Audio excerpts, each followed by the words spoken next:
Hello welcome friends. ఈ వీడియోలో వచ్చేసి రిస్క్ మేనేజ్మెంట్. సో ఈ చాప్టర్కి సంబంధించిన కాన్సెప్ట్ గురించి తెలుసుకుందాం. What is there in risk management. So risk management అంటే మనకు ఒక రిస్క్ ఉంటే ఆ రిస్క్ని ఎట్లా ఐడెంటిఫై చేయాలి, that is identification of risk ఎట్లుంటుంది, డిఫరెంట్ టైప్స్ ఆఫ్ రిస్క్ ఏముంటాయి అండ్ ఆ టెక్నిక్స్ ఏమి, ఐడెంటిఫై చేసిన రిస్క్ని తగ్గించుకోవడానికి కావాల్సిన టెక్నిక్స్ ఏవి. సో వాటి గురించి ఈ చాప్టర్లో తెలుసుకుందాం. First of all identification of types of risk. So types of risks ఏమున్నాయి మనకి అనేది ఒక బిజినెస్ ఆర్గనైజేషన్ పాయింట్ ఆఫ్ వ్యూలో చూస్తే they are faces some types of risk. So అందులో ఇంపార్టెంట్ రిస్క్ ఏవేవి అంటే first risk strategic risk. Strategic risk అంటే ఒక బిజినెస్ అనేది సక్సెస్ఫుల్ కావాలి అంటే దానికి ఒక కంప్రహెన్సివ్ అండ్ డీటెయిల్డ్ ప్లాన్ అనేది ఉండాలి. బిజినెస్ ప్లాన్ అనేది కంపల్సరీ ఉండాలి. అండ్ ఎవ్రీ బిజినెస్ అనేది సక్సెస్ఫుల్ ఎప్పుడైతే బిజినెస్లో సక్సెస్ఫుల్ ప్లాన్ ఉన్నప్పుడు అది సక్సెస్ఫుల్ అవుతుంది. అండ్ బట్ ఇన్ ఫ్యాక్ట్లో ఏమవుతుందంటే కొన్ని కేసెస్లో ఏవైతే మనం థింగ్స్ చేంజ్ అవుతావో ఆ చేంజ్ అనేది అవుట్డేటెడ్ అయిపోతాయి. సో వాళ్ళు తీసుకున్న డెసిషన్స్, వాళ్ళు తీసుకున్న ప్లాన్స్ అవుట్డేటెడ్ అవుతావో ఆ అవుట్డేటెడ్ అయినప్పుడు it can not keep on. So it can not go in a beyond, అంటే లేటెస్ట్ ట్రెండ్స్ని పెట్టుకోకుండా, అంటే నేను ఈ బిజినెస్ స్టార్ట్ చేసినప్పుడు ఏదైతే ప్లాన్లో వచ్చానో అదే ప్లాన్ని కంటిన్యూ చేసుకుంటూ పోతే, అంటే డైనమిక్ నేచర్లో లేకుండా నా ప్లాన్స్ అనేది అవుట్డేటెడ్ అయినప్పుడు నా స్ట్రాటజిక్ అనేది ఆ రిస్క్ అనేది అరైజ్ అవుతుంది. That is strategic risk. So outdated ప్లాన్తో నేను బిజినెస్ రన్ చేస్తుంటే that is strategic risk. So నేను స్ట్రాటజీ చేసుకొని బిజినెస్ స్టార్ట్ చేసినాను, బట్ ఆ స్ట్రాటజీ అనేది యాజ్ ఆన్ డేట్కి అవుట్డేటెడ్ అయ్యింది. సో స్ట్రాటజిక్ రిస్క్ అనేది కంపెనీ స్ట్రాటజీస్ లెస్ ఎఫెక్టివ్ ఉండడం, ఆ struggle to achieve it's goals, ఇట్లాంటివన్నీ డ్యూ టు టెక్నాలజికల్ చేంజెస్. ఇప్పుడున్న నేచర్లో టెక్నాలజీ అనేది చేంజ్ అవుతూనే ఉంది. సో ఫర్ ఎగ్జాంపుల్ ఇప్పుడు మనకి చాట్ జీపీటీ ఉంది, ఆర్టిఫిషియల్ ఇంటెలిజెన్స్ ఉంది. సో వీటన్నిటిని యూటిలైజ్ చేసుకోవాలి ప్రాపర్గా. వీటన్నిటిని యూటిలైజ్ చేసుకోకుండా ఉంటే we can not go. And shift in customer demand అనేది షిఫ్ట్ అవుతూనే ఉంది. And cost of raw material increase అవుతుంది. లార్జ్ స్కేల్లో చూసుకుంటే చేంజెస్ అనేది చాలా చేంజెస్ వస్తున్నాయి. సో వీటన్నిటిని చూసుకోవాలి. ఫర్ ఎగ్జాంపుల్ 2 ఎగ్జాంపుల్స్ చెప్తాము. ఒకటి కొడాక్ రిలేటెడ్, ఇంకోటి జిరాక్స్కి సంబంధించి. సో కొడాక్ అనేది డిజిటల్ కెమెరాలో తోపు ఎప్పుడు 1975లో. But it consider this innovation has a threat to its core business. So అది కొత్త వస్తున్న ఇన్నోవేషన్స్ ఏవైతే ఉన్నావో ఆ ఇన్నోవేషన్స్ అనేది దానికి థ్రెట్ అని అది డెవలప్ చేయలేదు. సో డిజిటల్ లేకి రాలేదు, రీల్స్ నుంచి డిజిటల్ లేకి రాలేదు. రీల్స్లో అప్పుడున్న కంపెనీస్లో Kodak is the first company. And వాళ్ళు డిజిటల్ లేకైనా వచ్చి ఉంటే, ఏది రీల్స్ నుంచి డిజిటల్ లేకైనా వచ్చి ఉంటే వాళ్ళు కంటిన్యూ అవుతుంటారు. బట్ వాళ్ళకి థ్రెట్ అవుతుందని వాళ్ళు ఎంటర్ కాలేదు. సో వేరే కంపెనీస్ ఎవరైతే డిజిటల్ కెమెరాలోకి ఎంటర్ అయినారో వాళ్ళు సక్సెస్ అయినారు, వీళ్ళు ఎంటర్ కాలే. అండ్ ఇంకొక ఎగ్జాంపుల్ ఏమంటే నోకియా అప్గ్రేడియేషన్స్. సో అందరూ ఏవైతే ఆండ్రాయిడ్లోకి వచ్చినారో యాపిల్ అనేది నోకియా అనేది ఆండ్రాయిడ్లోకి రాలేదు అట్ ద సేమ్ టైంకి. అప్పుడు శాంసంగ్ అనేది మచ్ బిగ్గర్ అయింది. సో నోకియా ఫస్ట్ ప్లేస్లోకే ఉండే ఎప్పుడు అది స్ట్రాటజిక్ ప్లాన్ అనేది ప్రాపర్గా వేసుకొని వచ్చినప్పుడు.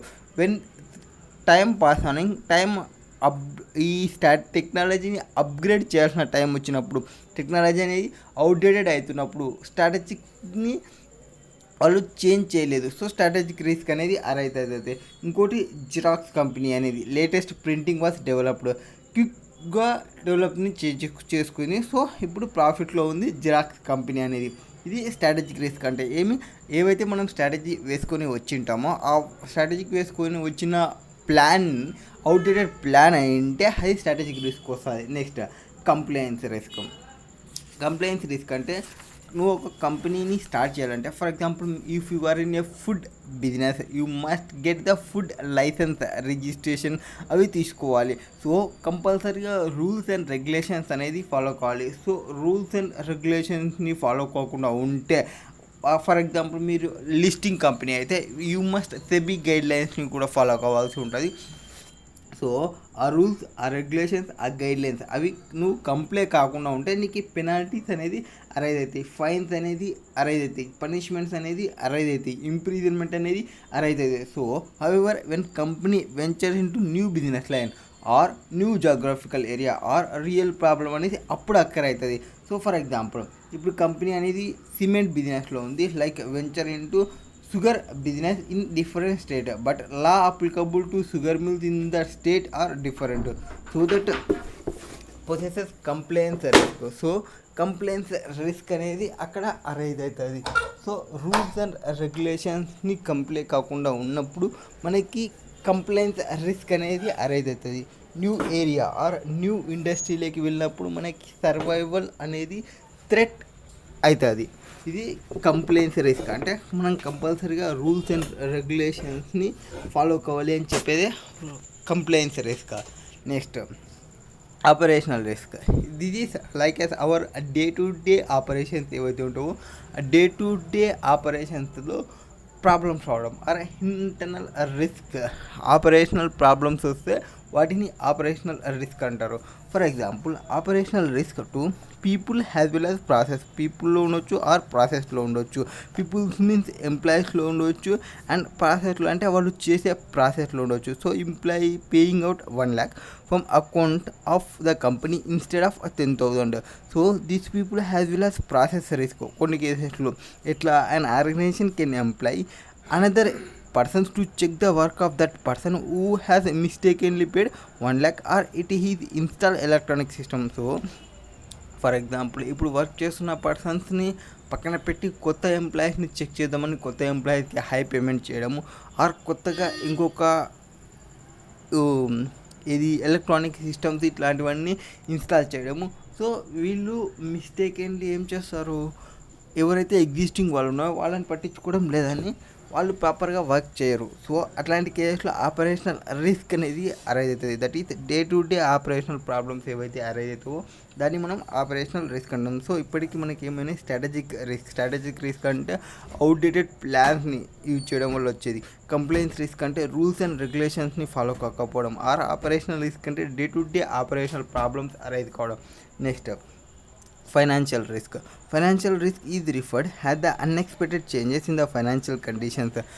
ఫైనాన్షియల్ కండిషన్స్లో అన్ఎక్స్పెక్టెడ్ చేంజెస్ ఏమైనా వస్తాయి, లైక్ ప్రైస్లో చేంజ్ కావడం ఆర్ ఎక్స్చేంజ్ రేట్లో చేంజ్ కావడం ఆర్ క్రెడిట్ రేటింగ్లో చేంజ్ కావడం ఆర్ ఇంట్రెస్ట్ రేట్లో చేంజ్ కావడం, ఇవన్నీ ఫైనాన్షియల్ రిస్క్లోకి వస్తుంది. సో పొలిటికల్ రిస్క్ అనేది ఒక రిస్క్ ఉంది. ఆ పొలిటికల్ రిస్క్ అనేది అది డైరెక్ట్ ఫైనాన్షియల్ రిస్క్ అనేది కాదు. So not a financial risk in direct sense, but in some can be included and un unexpected political exchange, that is change in foreign country may lead to country risk which may ultimately result in financial loss. So political decisions ఏవైతే తీసుకుంటారో ఆ political decisions వల్ల మనకి financial loss రావచ్చు, కానీ financial risk అనేది కాదు. So financial risk divided into ఎట్లెట్లుంటాయంటే ఫైనాన్షియల్ రిస్క్లో కౌంటర్ పార్టీ రిస్క్ అనేది అరైజ్ అవుతుంది. కౌంటర్ పార్టీ రిస్క్ అంటే this risk occur due to non honoring of obligations by the counterparty which can fail to deliver the goods from payment already made or vice versa or repayment of borrowings or interest, and this risk also cover the credit risk or default by the counterparty. So for example, if మీరు ఒక పర్సన్కి sale చేసినారు, credit sale చేసినారు, but ఆ person మనకి amounts payment చేయడం లేదు, are మీరు బారోయింగ్ తీసుకున్నాము ఆర్ బారోయింగ్ మనము లోన్స్ రీపేమెంట్ చేయడం లేదు, ప్రాపర్గా ఇంట్రెస్ట్ పేమెంట్ చేయడం లేదు, పేమెంట్ చేయకుండా మనకి నెక్స్ట్ అమౌంట్స్ అనేది ప్రాపర్గా ఇయ్యరు, క్రెడిట్ ఎన్హాన్స్మెంట్స్ అనేది చేయరు, సో టాప్అప్స్ అనేది ప్రాపర్గా ప్రొవైడ్ చేయరు. ఇట్లా మనకి క్రెడిట్ రిస్క్ అనేది కూడా అరైజ్ అవుతుంది, కౌంటర్ పార్టీ రిస్క్. సో మనం ప్రాపర్గా పర్ఫామ్ చేయకపోయినా, మనకు ప్రాపర్గా పర్ఫామ్ చేయకపోయినా కౌంటర్ పార్టీ డిఫాల్ట్ అయ్యే ఛాన్సెస్ ఉంటాయి. Next political risk. So political risk అంటే faced by overseas investors, that is outside investors వాళ్ళ కేసెస్లో యాజ్ ద అడ్వర్స్ యాక్షన్స్, ఏదైతే గవర్నమెంట్ యాక్షన్ తీసుకుంటుందో host country may lead to huge losses. ఇందులో ఏమంటే కొన్ని ఫాలోయింగ్ చెప్తాం, ఏమేమి రావచ్చు, కన్ఫిస్కేషన్ అంటే పొలిటికల్ వాళ్ళు ఏమేమి చేయొచ్చు అంటే confiscation or destruction of overseas properties. So confiscation చేయొచ్చు ఆర్ డిస్ట్రక్చరింగ్ చేయొచ్చు ఓవర్సీస్ ప్రాపర్టీస్ని. Next rationing of remittance of home currency. So home కరెన్సీకి రెమిటెన్స్ చెప్పవచ్చు. Next restriction on conversion of local currency of host country into foreign currency. So మీరు conversion చేసుకోవడానికి లేదు అని మిమ్మల్ని రిస్ట్రిక్ట్ చేయొచ్చు. ఫర్ ఎగ్జాంపుల్ మీకు ఏదైనా వార్ జరుగుతుంది అనుకోండి, సో ఆ కంట్రీతో డీల్ చేయకూడదు, సో ఆ కరెన్సీ మీతో ఉన్నా మీరు చేంజ్ చేసుకోకూడదు అని రిస్ట్రిక్షన్స్ని పెట్టచ్చు. Restriction as to borrowing. So borrowing చేసుకోకుండా మిమ్మల్ని రిస్ట్రిక్ట్ చేయొచ్చు వేరే కంట్రీతోని. Invalidation of patents. So patents ఏవైతే మీరు తీసుకుంటారో ఆ పేటెంట్స్ని ఇన్వాలిడేట్ చేయొచ్చు, అంటే రిస్ట్రిక్షన్ పెట్టవచ్చు వాటికి సంబంధించి. Price control of product. So యొక్క ప్రోడక్ట్ని యొక్క ప్రైస్ని కంట్రోల్ చేయొచ్చు. నెక్స్ట్ ఇంకొక రిస్క్ ఏముంది ఫైనాన్షియల్ రిస్క్లో, interest rate risk. Interest rate risk అంటే due to change in interest rate. So interest rates change కావడం వల్ల change in assets and liabilities change కావచ్చు. So this risk is more important for a banking company as their balance sheet items are more interest sensitive and their base of earning is spread between borrowing and lending. So interest rates main effect ఎవరంటే banking వాళ్ళకి, ఎందుకంటే banking వాళ్ళు main business interest related and వాళ్ళ యొక్క spread, that is వాళ్ళ యొక్క profit అనేది differential rate, అంటే బారోయింగ్ రేట్ ఏముంది అండ్ లెండింగ్ రేట్ ఏముంది, ఆ డిఫరెన్స్ వచ్చిన అమౌంటే వాళ్ళకి వచ్చే ఇన్కమ్ కాబట్టి వాళ్ళకి అదే ఒక ఎర్నింగ్ కాబట్టి ఇంట్రెస్ట్ రేట్ రిస్క్ అనేది మెయిన్ ఎఫెక్ట్ ఎవరికి చేస్తుంది, బ్యాంక్ వాళ్ళకి చేస్తుంది due to change in rates వల్ల. And as know that interest rate are 2 types. So interest రేట్లో మనకి 2 types ఉంటాయి, ఒకటి ఫిక్స్డ్ రేట్, ఇంకోటి floating rate. So the risk of both this అనేది ఇన్హెరెంట్ రిస్క్. సో కంపెనీ అనేది బారో చేసింది అనుకోండి ఫ్లోటింగ్ రేట్లో, అండ్ ఫ్లోటింగ్ లయబిలిటీ అనేది అండర్ ఫిక్స్డ్ రేట్లో సేమ్ ఉంటుంది. ఒకవేళ ఫిక్స్డ్ రేట్లో తీసుకుంది, ఫ్లోటింగ్ రేట్ అనేది తగ్గింది అనుకోండి, అప్పుడు liability of company to pay and fixed rate shall comparatively high ఉంటుంది. సో ఫిక్స్డ్ రేటా ఫ్లోటింగ్ రేటా వాటిని బేస్ చేసుకొని ఉంటుంది. Next currency risk. Currency risk mainly effect ఏమంటే ఆర్గనైజేషన్ ఏదైతే ఫారిన్ ఎక్స్చేంజ్లో డీల్ అవుతుందో as their cash flows changes in moment in the currency exchange rates. కరెన్సీలో చేంజెస్ రావడం వల్ల వచ్చే కరెన్సీ ఎక్స్చేంజ్ రేట్స్లో చేంజ్ రావడం వల్ల వస్తే, అంటే ఇప్పుడు మన ఆర్గనైజేషన్ వేరే కంట్రీ వాళ్ళతో డీల్ చేస్తుంటాయి, అంటే మనకి ఇంపోర్ట్స్ అండ్ ఎక్స్పోర్ట్స్ ఉన్నప్పుడు మనం వేరే కరెన్సీతో డీల్ చేయాల్సి వస్తుంది. క్యాష్ ఫ్లోస్ అనేది మనకి వేరే కంట్రీతో కరెన్సీతో ఉంటుంది. సో ఆ కరెన్సీ చేంజెస్, రూపీ డిప్రిషియేట్ అయింది అనుకోండి, వైసా ఆర్ యూఎస్ రిసీవబుల్స్ ఉన్నాయి, అంటే మనకి యూఎస్ కంపెనీకి ఎక్స్పోర్ట్ చేసినాము, రిసీవబుల్స్ అనేది రూపీ డినామినేటర్ అనేది తగ్గిపోయింది అనుకోండి, విల్ స్టాండ్ గెయిన్. అండ్ వైసా ఒకవేళ ఇంపోర్టర్ లయబిలిటీ పే చేసేది ఉంది పెరిగింది అనుకోండి, మనం పేమెంట్ చేయాల్సి వస్తుంది, ఎక్కువ అమౌంట్ని పేమెంట్ చేయాల్సి వస్తుంది. Next liquidity risk. Broader liquidity risk can be defined as inability of organization to meet its liabilities whenever they become due. So liquidity risk అంటే మన ఆర్గనైజేషన్ అనేది పేమెంట్ చేయలేకుంది, మనకి లయబిలిటీ వచ్చింది కానీ పేమెంట్ చేయలేకపోయింది, it is come under liquidity risk. అంటే మనకు ఉన్న బ్యాలెన్స్ షీట్లో అసెట్స్లో క్యాష్ కన్వర్షన్ అసెట్స్ అనేది లేవు, ఈజీలీ క్యాష్ కన్వర్టబుల్ అసెట్స్ అనేది లేదు. సో దట్ మనం మన యొక్క లయబిలిటీని మీట్ కాలేకున్నాము, అట్లాంటి కేసుని మనం లిక్విడిటీ రిస్క్ అంటాము. And this risk mainly arises when organization is unable to generate advocate క్యాష్ని జనరేట్ చేయలేకపోయింటే or mismatch in period of cash flow generation. Next this type of risk is more prevalent in banking business where there may be mismatch in maturities and receiving fixed deposits, fresh deposit patterns మారడం వల్ల ఇట్లాంటి cases arise కావచ్చు. Now evaluation of financial risk. So financial రిస్క్ని మనం evaluation చేస్తే 3 different వ్యూస్లో మనం చేయొచ్చు. ఒకటి స్టేక్ హోల్డర్ పాయింట్ ఆఫ్ వ్యూలో చేయొచ్చు, ఇంకోటి కంపెనీ పాయింట్ ఆఫ్ వ్యూలో చేయొచ్చు, ఇంకోటి గవర్నమెంట్ పాయింట్ ఆఫ్ వ్యూలో చేయొచ్చు. So for stake holder point of view అయితే మేజర్ స్టేక్ హోల్డర్ బిజినెస్ వచ్చేసి ఈక్విటీ షేర్ హోల్డర్సే ఉంటారు. సో వాళ్ళు ఏం చూస్తారు, ఫైనాన్షియల్ గేరింగ్ రేషియోస్ని చూస్తారు, that is ratio of debt capital structure ఏముంది కంపెనీకి, డెట్ క్యాపిటల్ స్ట్రక్చర్ ఎక్కువ ఉంటే రిస్క్ అనేది ఎక్కువ ఉంటుంది. ఎందుకు, at the time of winding అప్లో ఫస్ట్ ప్రయారిటీ ఈజ్ డెట్ వాళ్ళకి ప్రొవైడ్ చేస్తాం కాబట్టి. సో లాస్ట్ ప్రయారిటీ ఈక్విటీ వాళ్ళకు ఉంటుంది. సో ఎక్కువ డెత్ ఉందనుకో కంపెనీ అనేది వైండింగ్ అప్ అయితే వాళ్ళకి ప్రాబ్లం కాబట్టి ఫస్ట్ స్టేక్ హోల్డర్ వాళ్ళు చూసుకుంటారు financial gearing రేషియోస్లో.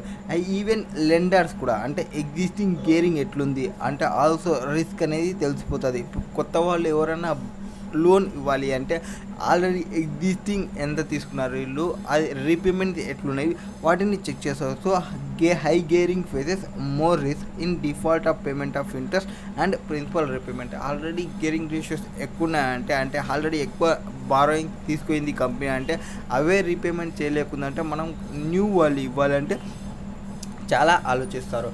Next from company point of view, company point of view ఏం చూస్తుంది, if the company borrows excessively or lend చేసింది someone who is default persons. So ఎక్సెసివ్గా lend చేసినా, ఎక్సెసివ్గా బారో చేసినా, ఎక్సెసివ్గా ఆల్రెడీ లెండ్ చేసినవి ఎవరికి ఇచ్చినామంటే ఎవరైతే ప్రాపర్గా రీపేమెంట్ చేయరో డిఫాల్టింగ్ పర్సన్ ఆ పర్సన్కి ఇస్తే అండ్ అట్లాంటి కేసెస్ ఏమన్నా అరైజ్ అయితే కంపెనీ అనేది లిక్విడేషన్కి వెళ్ళాల్సి ఉంటుంది.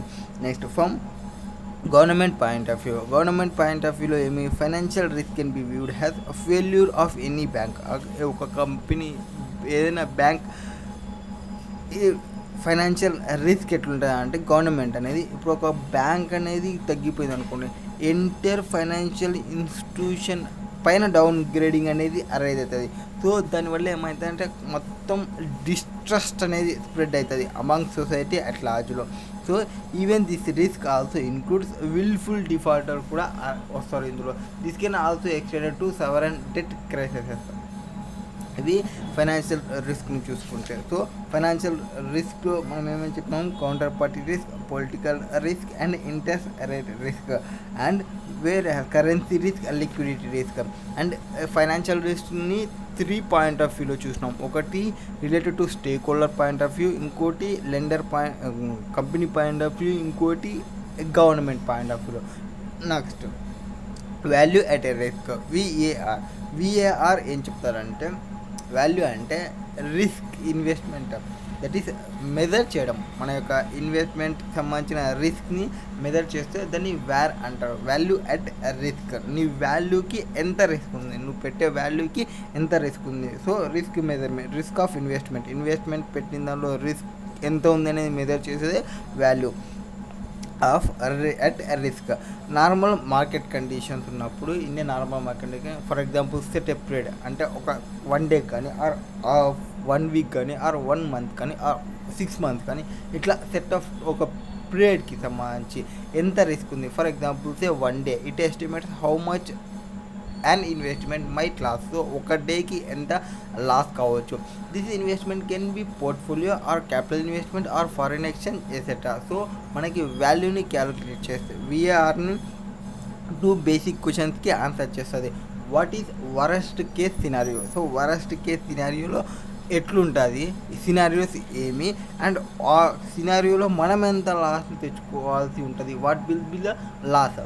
So it was first applied ఎక్కడ 1922లో న్యూయార్క్ స్టాక్ ఎక్స్చేంజ్లో అయింది. Enter the financial world in 1990s and became world's most widely used measure of financial risk. Next features of VaR. Main features ఏమి అంటే వ్యార్కి సంబంధించి ఏమేమి యూజ్ఫుల్ అయ్యే టూల్స్ అంటే వ్యార్ని క్యాలిక్యులేషన్ చేయడానికి మనకి యూజ్ఫుల్ అయ్యే టూల్స్ ఏవేవి, components of calculation. VaR calculation వచ్చేసి 3 కాంపోనెంట్స్ ఉంటాయి. ఒకటి టైం పీరియడ్ ఒకటి అండ్ తర్వాత confidence level that is generally 95 and 99% ఉంటాయి. And loss in percentage or amounts, in పర్సంటేజ్లో కావచ్చు ఆర్ అమౌంట్స్లో ప్రొవైడ్ చేయొచ్చు. నెక్స్ట్ స్ట్రాటజికల్ మెథడ్, ఇది ఒక టూల్ అనమాట. స్ట్రాటజిక్ డివియేషన్కి ఐడెంటిఫై చేయడానికి స్ట్రాటజిక్ డివియేషన్ని యూజ్ చేసే ఒక టూల్ అనమాట. నెక్స్ట్ టైం ఆరిజిన్ అని ఉంటుంది, అంటే డిఫరెంట్ టైం ఆరిజిన్ని చెప్తుంది. అంటే 1 డేకి ఎంత రిస్క్ ఉంటుంది, 1 వీక్ ఎంత ఉంటుంది, 1 మంత్కి ఎంత ఉంటుంది అండ్ సో ఆన్, ఎట్లా కావాలంటే అట్లా. నెక్స్ట్ ప్రాబబిలిటీ, అజ్యూమింగ్ వాల్యూస్ వచ్చేసి ఆర్ నార్మల్లీ అట్రిబ్యూటెడ్. ప్రాబబిలిటీ వచ్చేసి మ్యాక్సిమం లాస్ ఎంత అనేది ప్రిడిక్ట్ చేస్తుంది ఇక్కడ. Next control risk can be control by selling limit of maximum losses. So maximum loss ఎంత వస్తుంది ఈ లిమిట్కి అని చెప్పేది మనకి ఇది మెయిన్గా. అండ్ జెడ్ స్కోర్ మెయిన్గా మనం యూజ్ చేసే Z score indicate how many standard deviation away from mean value. So మనకు కావాల్సిన రిటర్న్కి మనకెంత రిస్క్ ఉందనేది చెప్పేది పాపులేషన్లో. When it is multiplied with standard deviation it provides VaR. So VaR మనకి ప్రొవైడ్ చేస్తుంది. వ్యార్ని అప్లై చేయాలంటే VaR can be applied to measure the maximum possible loss. So మనకి ఎంత లాస్ ఉంది, మ్యాక్సిమం పాసిబుల్ లాస్ ఎంత అనేది in any portfolio or trading పొజిషన్లో. సో మనకున్న పోర్ట్ఫోలియోలో మనకున్న ట్రేడింగ్ పొజిషన్లో మనకి మ్యాక్సిమం పాసిబుల్ లాస్ ఎంత వస్తుంది అనేది మెజర్ చేస్తుంది.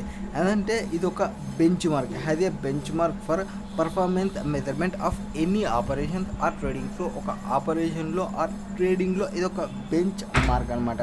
And fix limits for individual dealing in front office of a treasury department. So treasury department front ఆఫీస్లో ఇది లిమిట్ని ఫిక్స్ చేస్తుంది to enable the management to decide the trading strategies. So trading స్ట్రాటజీస్ని manage చేయడానికి, decision చేసుకోవడానికి enable చేస్తుంది. ఇది ఒక asset liability management tool, especially బ్యాంక్లో చూసుకుంటే. నెక్స్ట్ ఇక్కడ ఒక ఎగ్జాంపుల్ని ప్రొవైడ్ చేసినారు, ఎగ్జాంపుల్ మీరు చెక్ చేసుకోండి. Next appropriate methods for identification and management of financial risk. So 4 category of financial risk మనం ఏమైతే ఉన్నామో ఆ 4 కేటగిరీ ఆఫ్ ఫైనాన్షియల్ రిస్క్ని ఎట్లా ఐడెంటిఫై చేయాలి. మనం ఫైనాన్షియల్ రిస్క్లో ఏమేమి చెప్పినాము, counter party risk, political risk, interest rate risk, currency risk and liquidity risk, వీటి గురించి చెప్తాము. బట్ ఫైనాన్షియల్ రిస్క్ని మనం ఈ 4కి సంబంధించి ఎట్లా ఐడెంటిఫై చేయాలి అండ్ వాటిని ఎట్లా మేనేజ్ చేయాలి, టెక్నిక్స్ని చెప్పండి. సో ఐడెంటిఫికేషన్ ఎట్లా, మేనేజ్మెంట్ ఎట్లా. సో ఐడెంటిఫికేషన్ అండ్ మేనేజ్మెంట్ అనేది టెక్నిక్స్ గురించి చెప్పాలి. నో ఫస్ట్ ఈ కౌంటర్ పార్టీ రిస్క్ని ఎట్లా ఐడెంటిఫై చేయాలి అంటే, ఫర్ ఎగ్జాంపుల్ మీకు హింట్స్ ఏమి అంటే కౌంటర్ పార్టీ రిస్క్ అంటే మీరు ఒక పర్సన్కి సేల్ చేసినా అనుకోండి, ఆ కేసెస్లో ఆ పర్సన్ దగ్గర నుంచి రిస్క్ ఉంది అంటే ఎట్లా ఐడెంటిఫై చేయాలి, ఆ రిస్క్కి టెక్నిక్ రాకుండా ఉండాలంటే టెక్నిక్స్ ఏమి, ఎట్లా మేనేజ్ చేయాలి అనేది చూడాలి. First failure to apply necessary resources to complete the project or transaction undertaking. So నువ్వు ఒక ప్రాజెక్ట్ తీసుకున్నావు ఆర్ నువ్వు ఒక ట్రాన్సాక్షన్ చేద్దాం అనుకున్నావు. సో ఆ పర్సన్ నీకు ఫుల్ నెసెసరీ రిసోర్సెస్ని ప్రొవైడ్ చేయడం లేదు. సో అట్లాంటప్పుడు అతనికి కౌంటర్ పార్టీ నుంచి రిస్క్ ఉందనేది మీరు అర్థం చేసుకోవాలి. నెక్స్ట్ ఎన్ని regulatory restriction from government. So government నుంచి రిస్ట్రిక్షన్స్ ఉన్నాయి, సో అంత పర్సన్తో మీరు డీల్ చేయకూడదు అనేది. సో అట్లా మనకి రిస్ట్రిక్షన్స్ ఉన్నాయంటే సో ఆల్రెడీ వాళ్ళు కంప్లై కాకుండా ఉండింటారు. సో ఆ పర్సన్తో మనం డీల్ చేస్తే మనకి ఆ కౌంటర్ పార్టీ నుంచి మనకి రిస్క్ వస్తుంది. అదొకటి action. Next hostile action of foreign government. So foreign government అనేది హాస్టిల్ యాక్షన్స్ని పర్ఫామ్ చేస్తుంది కొన్ని కేసెస్కి. Next let down by third party. So ఆ థర్డ్ పార్టీ తగ్గిపోతున్నారు, వాళ్ళ యొక్క మెయిన్ అనేది తగ్గిపోతుంది. Next have become insolvent. So ఆ పర్సన్ ఇన్సాల్వెంట్ అయినాడో అని నీకు తెలిసి నువ్వు ఎంటర్ అవుతున్నావు అంటే you must get the counter party risk. So ఇవన్నీ మనకి రిస్క్ ఐడెంటిఫికేషన్. వీటిని ఎట్లా మనం బేర్ చేయాలి అంటే, ఫస్ట్ నువ్వు ఒక పర్సన్తో ఎంటర్ అయ్యే ముందే డీడీని పర్ఫామ్ చేయి. So carry out the diligence before dealing with any third పార్టీతో ఎంటర్ అయ్యేటప్పుడే డ్యూలిజెన్సీని పర్ఫామ్ చేయి. Next do not over commit to single entity or group or connected. So ఎవరితో నువ్వు ఓవర్ కమిట్ అనేది కావద్దు, సింగిల్ ఎంటిటీతోనే ఆర్ సింగిల్ గ్రూప్తోనే ఆర్ కనెక్టెడ్ ఎంటిటీస్తోనే. Next know your exposure limit. So నువ్వు ఎంతవరకు ఎక్స్పోజ్ చేయగలవు ఆ లిమిట్ అనేది నువ్వు తెలుసుకో, అంతేగాని ఓవర్ ఎక్స్పోజ్ అనేది ఎప్పుడు చేయకపో. Next review the limits and procedures for credit approval regularly. So నీ యొక్క క్రెడిట్ అప్రూవల్ ఎంతవరకు ఉంది అంటే మనకి క్రెడిట్ స్కోర్ ఉంటుంది కదా, క్రెడిట్ స్థాయి వాళ్ళు ప్రొవైడ్ చేసేది, ఆ డిఫరెంట్ పర్సన్స్ వాళ్ళు ప్రొవైడ్ చేస్తుంటారు. ఆ క్రెడిట్ స్కోరింగ్ అనేది ఎప్పటికప్పుడు రివ్యూ చేసుకుంటుండవు. Next rapid action in the event of any likelihood of default. So defaults జరుగుతుంటే ఆ డిఫాల్ట్కి సంబంధించి ర్యాపిడ్ యాక్షన్స్ ఏం తీసుకోగలవు నువ్వు అనేది నీకు తెలిసి ఉండాలి.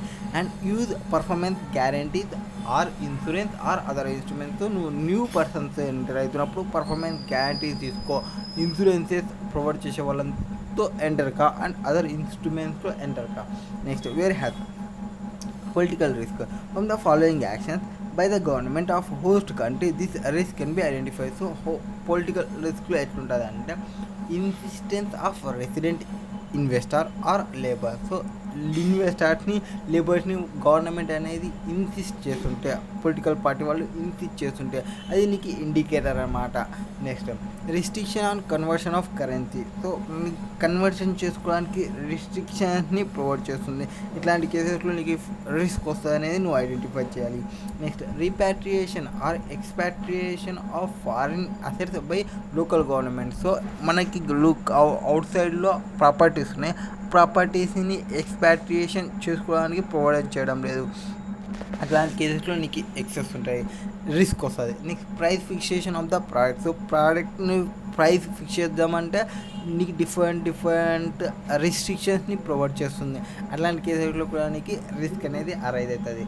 నెక్స్ట్ ఈ రిస్క్ని నువ్వు ఐడెంటిఫై చేయాలి అంటే కంపెనీ కౌంటర్ పార్టీ రిస్క్ ఏవి ఎట్లా చూసుకోవాలి వీటికి సంబంధించి అంటే ఫస్ట్ బై పొలిటికల్ పార్టీ ఎవరున్నారు అంటే పొలిటికల్ పార్టీ వాళ్ళ యొక్క పబ్లిష్డ్ బై డిఫరెంట్ మ్యాగజైన్స్లో వాళ్ళ యొక్క ర్యాంకింగ్ ఎట్లుంది అంటే వాళ్ళ బిజినెస్ మైండ్ సెట్ ఉన్నారా, ఆర్ వాళ్ళు అగ్రికల్చర్ మైండ్ సెట్ ఉన్నారా, ఆర్ వాళ్ళు స్పోర్ట్స్ మైండ్ సెట్ ఉన్నారా, ఆర్ వాళ్ళు మ్యానుఫ్యాక్చరింగ్ సైడ్ మైండ్ సెట్ ఉన్నారా, మన బిజినెస్ ఏది గవర్నమెంట్ ఏ సైడ్ చూపిస్తుంది, ఆర్ గవర్నమెంట్ అనేది మెయిన్ ఫోకస్ ఇన్ఫర్మేషన్ టెక్నాలజీ వాటిపైన ఉన్నారా. సో వాటిపైన ఉన్న వాళ్ళు ఏ ర్యాంకింగ్లో ఉంది గవర్నమెంట్ అనేది చూసుకోవాలి. Next evaluating the countries macro economic conditions. So macro economic conditions ఏమున్నాయి వాటిని చూసుకోవాలి. నెక్స్ట్ పాపులారిటీ ఏముంది కరెంట్ గవర్నమెంట్కి అండ్ వాళ్ళ యొక్క స్టెబిలిటీ ఎంత ఉంది అంటే వాళ్ళు ఎన్ని ఇయర్స్ నుంచి వాళ్ళే విన్ అవుతున్నారు, వాళ్ళ యొక్క పాపులారిటీ ఎంతవరకు ఉంది. నెక్స్ట్ వేరే గవర్నమెంట్ వచ్చే ఛాన్సెస్ ఉందా మనం ఎంటర్ అయిన తర్వాత, వస్తే వాళ్ళ యొక్క పాలసీస్ ఏమున్నాయి, వాళ్ళు ఏ దాని మీద ఫోకస్ చేస్తారు అనే ఒకటి ఐడియా తెచ్చుకోవాలి. By taking advises from the embassies of home country in the host country. So ఆ కంట్రీ గురించి నీకు తెలియదు కాబట్టి ఆ కంట్రీలో ఉన్న ఎంబసీస్తో నువ్వు ఇన్ఫర్మేషన్ని సెలెక్ట్ చేసుకో. వాటికి సంబంధించి టెక్నిక్స్ అంటే ఎట్లా తీసుకోవాలి అంటే టెక్నిక్స్ అంటే ఫస్ట్ లో source of raw material and రోపో. సో అక్కడ మెటీరియల్స్ని ఆర్ అక్కడ లేబర్స్తో నువ్వు ఎక్కువ డిపెండెంట్ కావాలి. లోకల్ వాళ్ళని చెక్ చేసుకో మ్యాక్సిమం మిటిగేట్ చేయాలి అనుకుంటే. సో ఎప్పుడైతే నువ్వు వేరే కంట్రీకి వెళ్ళి అక్కడ వాళ్ళకే జాబ్స్ని ప్రొవైడ్ చేస్తున్నావు, అక్కడనే రెవెన్యూ జనరేట్ చేపిస్తున్నావు, అక్కడనే వాళ్ళకి నువ్వు అమౌంట్ పేమెంట్ చేస్తున్నావు అంటే ఆ country they will feel some happy. నువ్వు ఒకవేళ ఇక్కడ నుంచే కొంతమంది పర్సన్ని పిలుచుకుపోయి ఇక్కడ నుంచే తీసుకుపోయిన వాళ్ళతో వర్క్ చేపిస్తూ ఉంటే company government they don't feel happy. Next entering into joint venture. So అక్కడ వాళ్ళతో జాయింట్ వెంచర్లో ఎంటర్ కా. అట్లాంటి కేసెస్లో ఏమవుతుంది, ఏమన్నా ప్రాబ్లమ్స్ వచ్చినా వాళ్ళు చెక్ చేసుకుంటారు. నెక్స్ట్ లోకల్ ఫైనాన్సింగ్కి పో. సో నువ్వు ఏదైతే కంట్రీలో పోయినావో ఆ కంట్రీలోనే లోన్ తీసుకోవడానికి ట్రై చేయి. నెక్స్ట్ ప్రయర్ నెగోషియేషన్ అనేది చేయి. Next inherent risk interest rate risk. What is there interest rate risk? Interest rate risk is mainly identified from the following cases, that is monetary policy of government. So government యొక్క policies ఏమున్నాయి వాటిని monetize చేయి. Any action by government such as demonetization. So demonetization అట్లాంటివి ఏమన్నా వచ్చే chances ఏమన్నా వాటిని చూడు. నెక్స్ట్ ఎకనామిక్ గ్రోత్ ఎంత ఉంది అండ్ ఎంత ఇంక్రీజ్ కావచ్చు, నామినల్ గ్రోత్ ఎట్లుంది అనేది చెక్ చేయాలి. Next release of industrial data. So industrial డేటాని ఎంత డేటా రిలీజ్ చేసింది, వాటిలో మన సెక్టార్కి ఎంతవరకు ఉందనేది గ్రోత్ చూసుకోవాలి. Next investment by foreign investors. So foreign investors ఎవరైనా ఇన్వెస్ట్మెంట్ చేసినారా వాటిని చూసుకోవాలి. అండ్ స్టాక్ మార్కెట్ చేంజెస్, ఇవన్నీ మనకి ఇంట్రెస్ట్ రేట్ని చేంజ్ చేసే ఛాన్సెస్ ఉంటాయి.